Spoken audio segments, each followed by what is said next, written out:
Hi, welcome to the show. Thank you for being with us today. It's the first ever multi-season show about the life of Jesus Christ and the highest crowd-funded media project of all time. That's right, and we are talking about The Chosen. It is one of my favorite shows, and I recently got the chance to visit the set and talk with some of the cast and crew.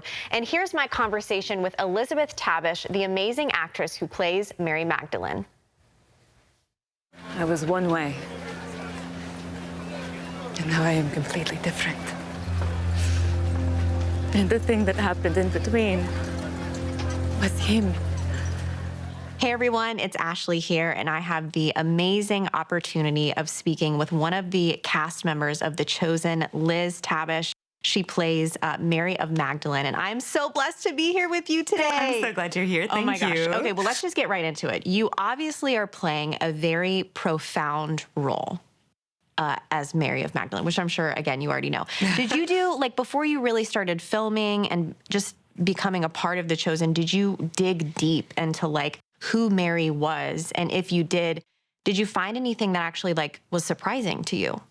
I kind of went into this knowing a little bit, like, just culturally, who Mary Magdalene was, which turns out is not at all what is, like, biblically accurate. Yeah. There's this I think, confusion about who she is in the Bible, because there's so many Marys. I know there. Yes. This Mary is the woman of ill repute. Is it? You know, it's so. When I first got the script, I had no idea she had been possessed. Had no idea that Jesus cast out demons from her. So I'm like, this is a very dramatic point in her life. That's like a line in the Gospels and like forgotten about. So I'm grateful for the writers to delve into that and go into a backstory to make that make sense. Well, let's talk about the ending of episode 1 of season 1. Yeah. That scene, I think, is one of the most profound and powerful of all the seasons thus far. What was that scene like for you? It was freezing. It was so cold outside. I was so nervous to get it right because it was, I think I did the thing that young actors do, which is like put this pressure on ourselves to get it right. And I just remember thinking, like, if I don't do this right, it's so early, they could recast it, or like people won't like it, or, you know, like it's the hook for the rest of the season and then the rest of the series. Yeah. But you start thinking that and you get in your head and it's over. So I just had to keep returning to the present. You are mine.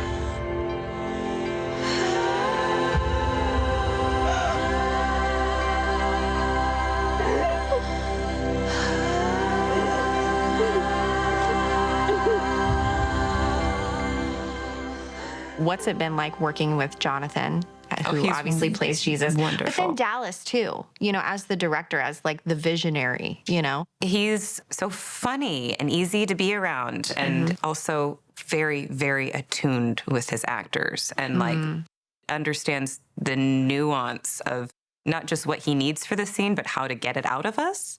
Wow. So if I'm stuck somewhere, he'll just like mention some little thing, kind of off topic, or like remind me of a line from a previous scene that just unlocks what he needs us to do. And Jonathan is the sort of actor that you absolutely need for character of Jesus. Yeah. Which is, he doesn't take everything so seriously, so it's not this like very stoic thing, which I think people have done so much in the past. Absolutely. And then in the moments that are sort of divine, is so focused on the present moment. I've heard from the producers that the end of the show has been plotted, has been written.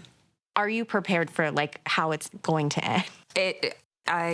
When I first booked that's what I thought of like the ending. Course, and it's intimidating for sure to know that that's where it goes.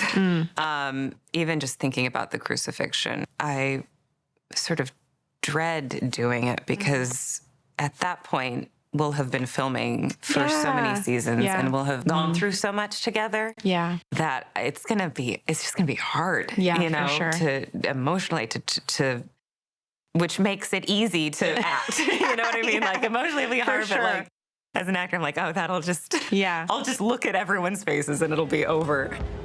Can you believe we're really here for this? Yes.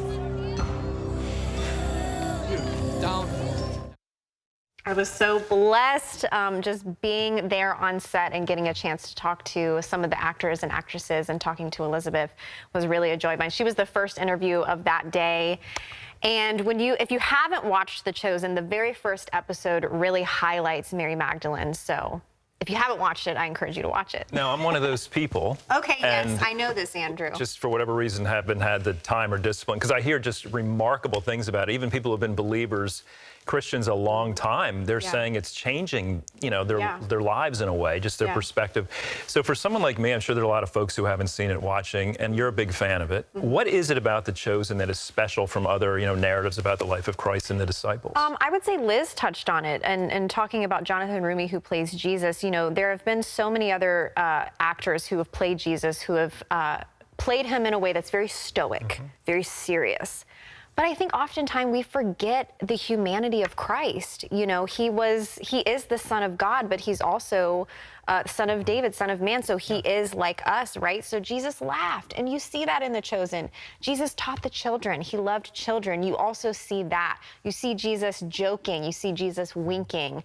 So it really brings the humanity of Christ to people who are watching it. And I think that's profound for a lot of people. And are the disciples represented in a different way than maybe we're used to? Yeah, so they obviously stick to Scripture, but they do take creative authority and kind of, based on what we know through history and the Scripture, they kind of develop storylines for these disciples. And it's really the whole premise, if you talk to Dallas Jenkins, which we had the opportunity to, he's the creator. More interviews to come. More interviews to come, obviously. But really his goal was to let's create a show about the life of Christ through the eyes of the disciples. So you get a little bit of Peter's backstory, for instance, a fisherman. What was it like during that time, being in an occupied city by the Romans? Then you get Mary's backstory. So it's just, I think it's incredible. It's creative. It's never been done before. And obviously their goal is to really portray the authentic Jesus. And I think they're really doing that. Yeah. So well, we look forward to more interviews to come. Yeah, I'm excited. Good stuff. Yeah. I want to introduce you to a woman named Sinat, and she was struggling to get by even before the pandemic hit.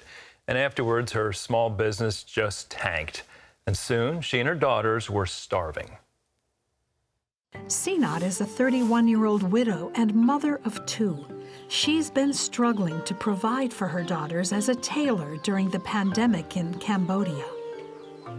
Everyone is scared of COVID. People stop working. They stop buying clothes. They only bought food.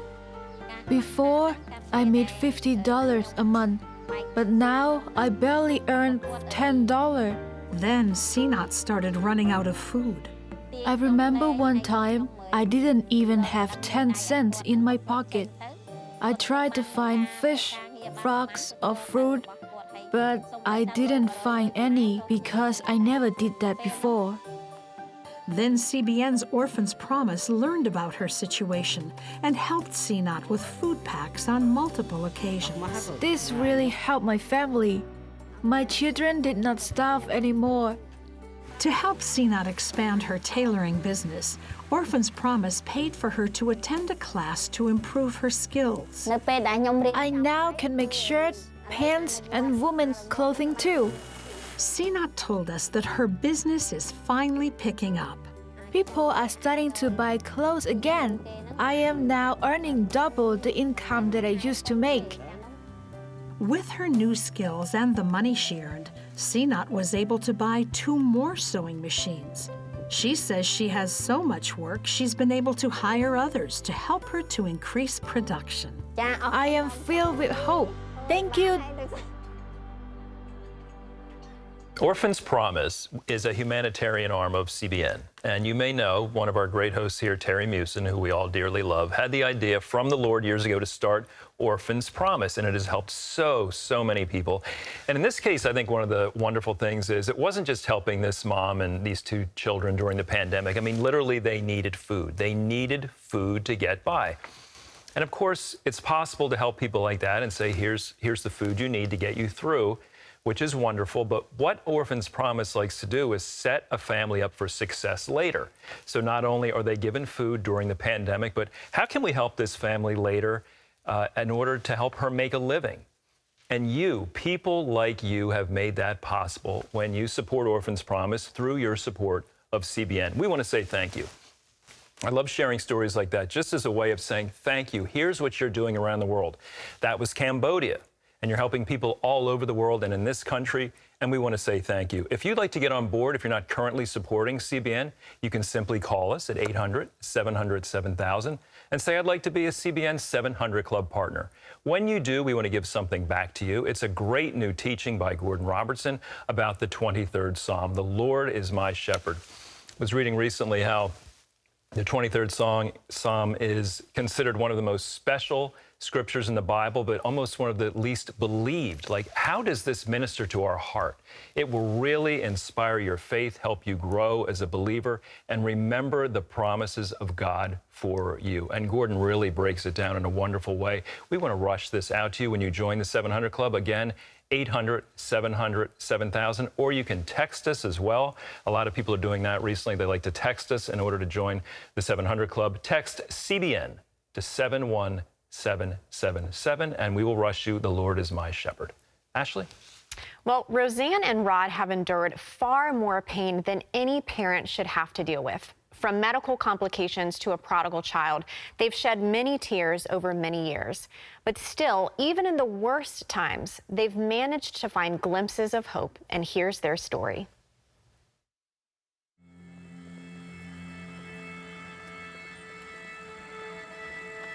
Why?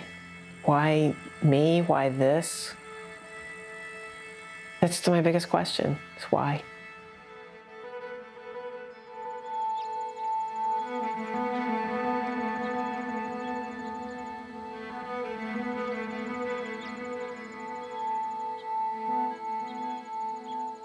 Mark was our firstborn. He was a happy, full of wonder little boy. There was a lot of delight in Mark. He loved the world. He fell in love with Tolkien and the Lord of the Rings story. He had a real active, imaginative mind.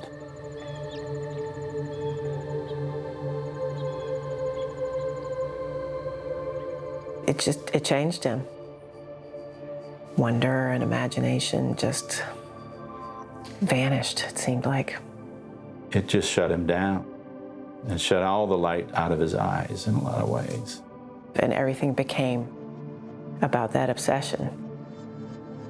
We'd take away anything we found that were his sources, and we locked the computers the best we could, and we made rules. We made ground rules. And they were broken and over and over and over again.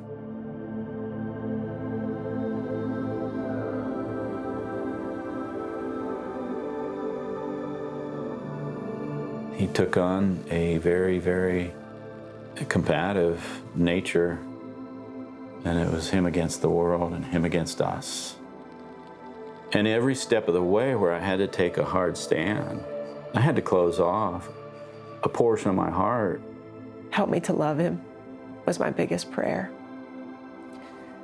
God, I'm having a hard time loving this boy, my own son. I'm having a hard time loving him.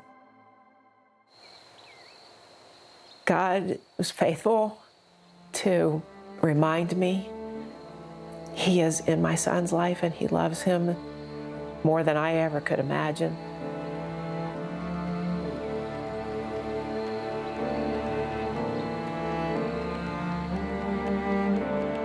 It was hard because over time it felt like we were losing him. We had tried everything, and in every case I thought I had hope. But at every step, I thought, well, he surely won't push it to the point where he has to leave the home. But he did. He flunked out of school. He was even stealing from us at some point to get money to buy drugs. I had no question about what I had to do. There was nothing repentant about him. By the time he turned 18, I said, you're going to have to leave. Never ceases to be your son. And that's the hardest part. That's what makes it so hard. It was hurting me. But I had to let him live with the consequences of what he chose to do.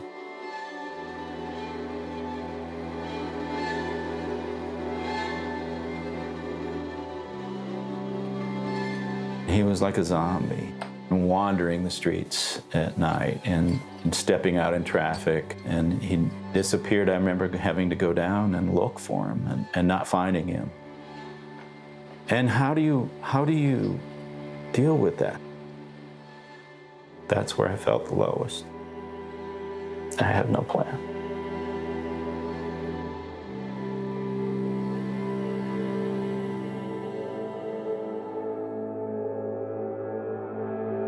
We didn't think he was going to stay or make it, but he did.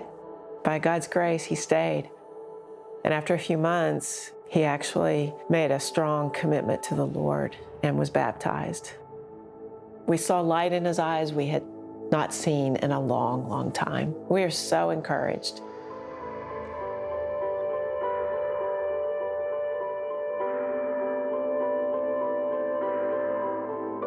He called us a few times, sometimes up, I can do this. Sometimes cry and I'm a loser, I should have never left. But I told him, I said, honey, God is the God of second chances. And you can do this. I love you. We love you. Jesus is with you. Just don't forget that. And he said, I love you, Mom, and he hung up.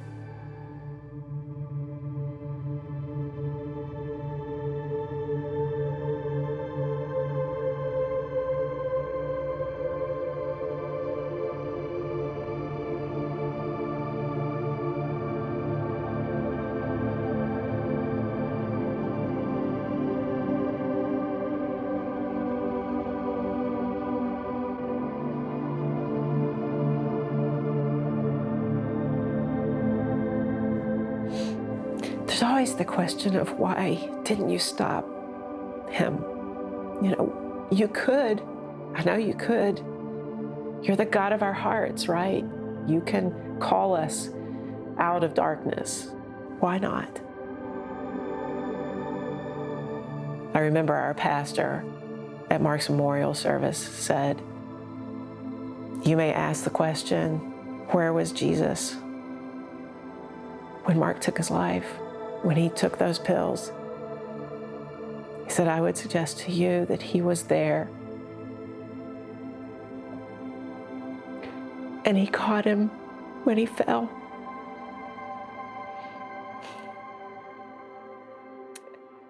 It took him home to be with him.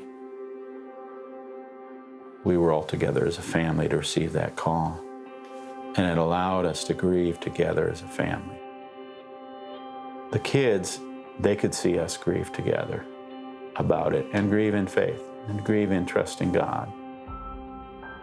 Each in their own way came to faith and that they'll see him again, they'll see Mark again. I know that God loved him all the way up to the end. I know that I can trust him with my children. And I know that what he does is right and good.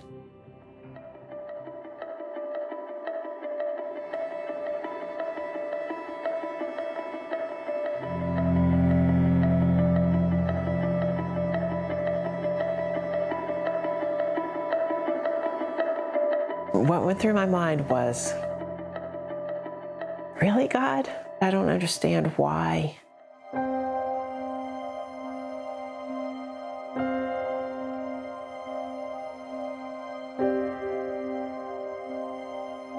What he's shown me is that when he takes away, he gives something better in return. Because he's given me himself. In all the losses that I've gone through, I have sought him and I found him.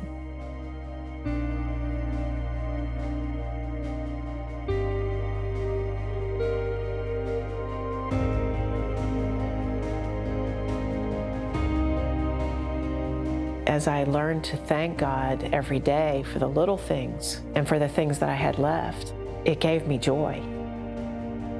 I began to understand what James meant when he said, count it all joy, brothers, when you go through trials of many kinds. How can you otherwise recognize God's goodness in every part of your life? I thank God that even though I've lost part of my hearing, I can still hear birdsong. And I thank God that I can still look through my camera and see his beauty. I have a husband who loves me and cares for me. I have 3 beautiful children and now 2 grandsons and another on the way. I have a church body that came around us during the time of Mark's death that just blew us away with their love. How can I not be grateful?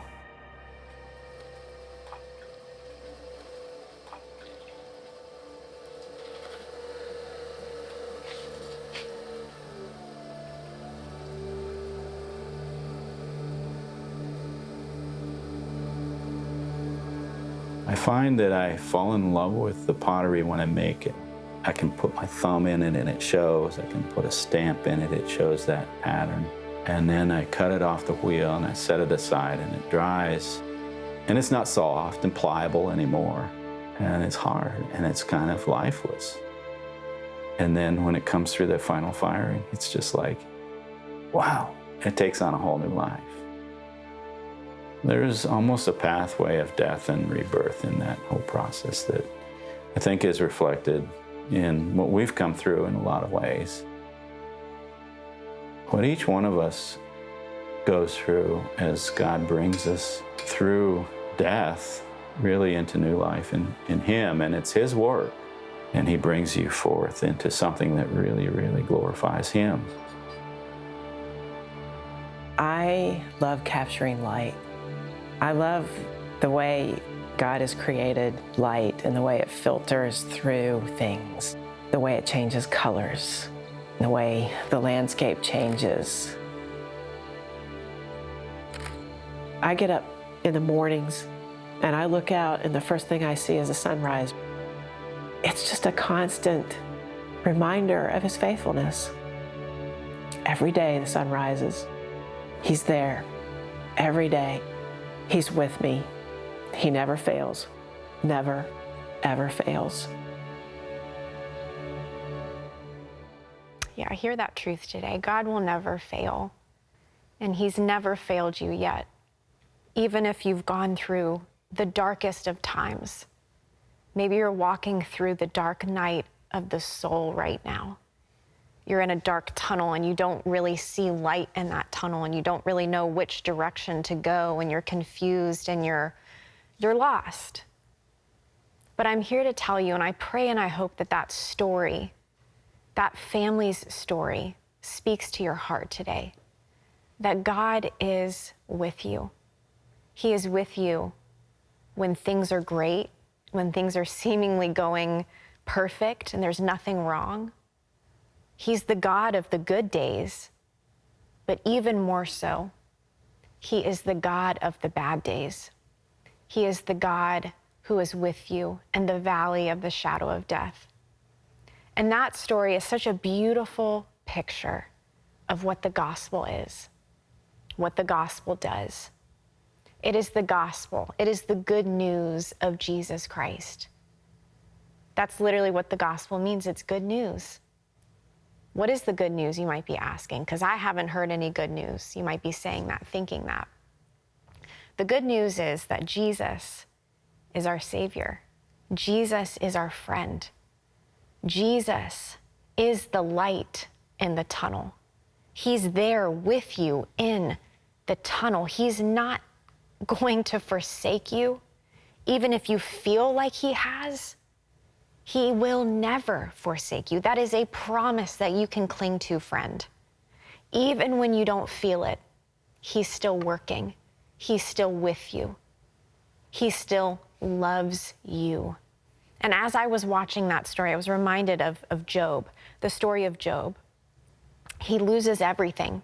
He loses his family, his daughters, his sons, everything, his whole life, his well-being.